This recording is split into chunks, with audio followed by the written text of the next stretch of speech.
everybody, welcome back to On the Grid. Hope you've been having a great week so far. Today what I want to do is take you through a little tour of the Montreal track. This is actually my home track. I do want to give you a little bit of insight into this track, and this is Gilles Villeneuve, and as you see in front of the car here, Salut Gilles, 40 years. This was been on the track every year since his passing, and Zolder during a quali session back in, was it 82, 83? I think 82. After he passed away, they end up naming the track in his honor, and that's why it's been called Circuit Gilles Villeneuve. One thing about this track, it's a very high-speed track, very technical circuit, which is really punishing on the brakes as well, and you see teams spending pretty much the whole weekend trying to get the balance right.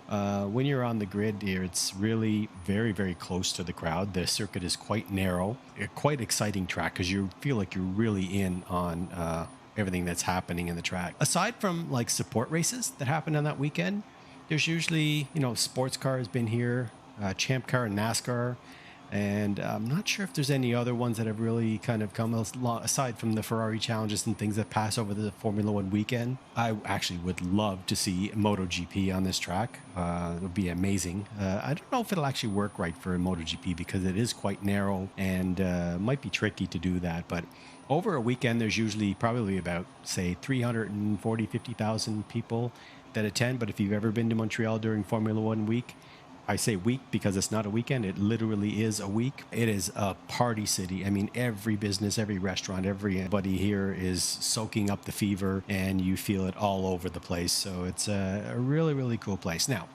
during the year, aside from Formula One, it is actually used for biking and walking and running. There's like pylons, and you'll actually see a quick footage of it in a few seconds. But when you're on the track, there's actually pylons and stuff on running all the way down the middle, and they use that for the bikers and runners and stuff. So I couldn't get clean footage of the track, but I will try and go back a little later in the year when they do remove those. But for the most of the year, they do use that.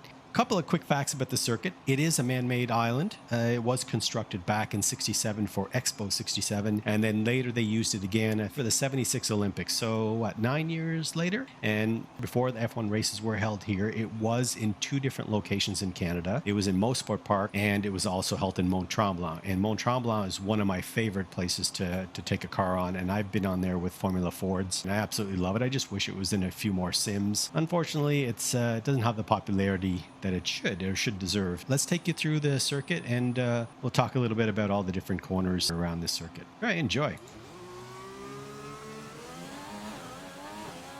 And we're going to go at pedestrian speeds here.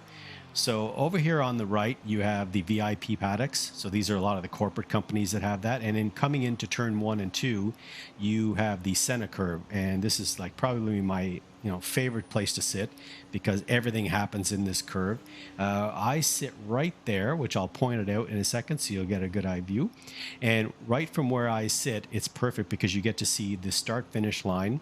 You see the cars on the starting grid coming all the way down into turn 1 and 2, and you see them as they're making their way around to this whole corner. And from where you are, you see them always go right up this little hill into turn 3. So it's a really great view. So if you ever want to, get tickets on the circuit, the Sena Curve, Grandstand 11 or 12, trying to get closest in either Section 5, 6 on Grandstand 11 or Section 1, 2 in Grandstand 12. That'll get you closest into the middle. As we go up here, making our way into turn 3, we start following along the St. Lawrence Seaway here, so you can see it. You get little glimpses of it every once in a while as you're going down through here.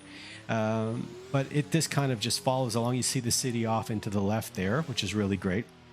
And this is, of course, where last year Vettel had his famous back on the track cutting Lewis Hamilton off, which he went right off into almost into the wall to try and avoid that. So this is kind of where some of these technical areas happen. Like this corner here, I always find it personally one of the hardest ones to get right because you have to come in really, really nice and tight to get straight back out before you hit the DRS zone. So this is one of the fun corners. I really enjoy this one because as you're coming through here, you end up coming really close onto this wall, and then you pick up quite a bit of speed. And then you come back into turn 10, which is the hairpin. So the hairpin back in the day was probably one of my favorite spots. The reason I love sitting there is because when you have these V10s and V12s from back then coming down here, roaring into this hairpin, and they start to shift down, you feel everything coming through your body. It's just, I mean, anybody who's experienced these live in person knows what that's all about. And There's nothing like it. It's just an amazing experience. And so after we come out through the hairpin, this is where we come on to the casino straight, and this is where they hit like their top speeds of about 350. That's a current Gen F1s.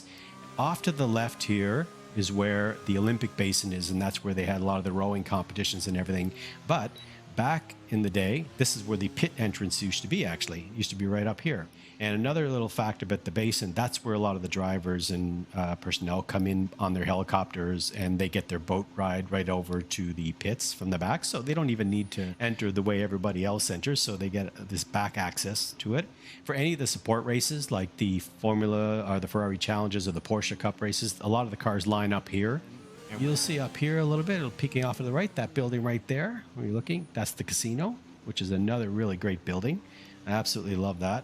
I haven't been to the casino in ages, but it is a really nice place to visit, especially at night when it's all lit up. And as we make our way down this casino straight, hitting top speeds, going at about 350, you come down to the famous Wall of Champions corner. And this was modified. This was actually not as sharp. There was not as sharp a turn in to the right there. And that's when when the Wall of Champions got its name, is because whether you're in real life or in a sim, it is quite stressful coming into this at top speed, trying to get your best lap in there. But when you do come off that wall, there's really no greater feeling. Once you're coming in here and then you just make your way, kind of almost brushing that back out and then hitting the DRS zone here. Over here on your left is the new Pit and Paddock Complex, which was built for this year, for 2020. Unfortunately, we didn't get to use it, but it is actually a really beautiful complex because, as you can see, there's a lot of natural wood in there. It's very environmental friendly. There's a lot of glass in it, which is really nice. And when you're sitting on here in Grandstands 1,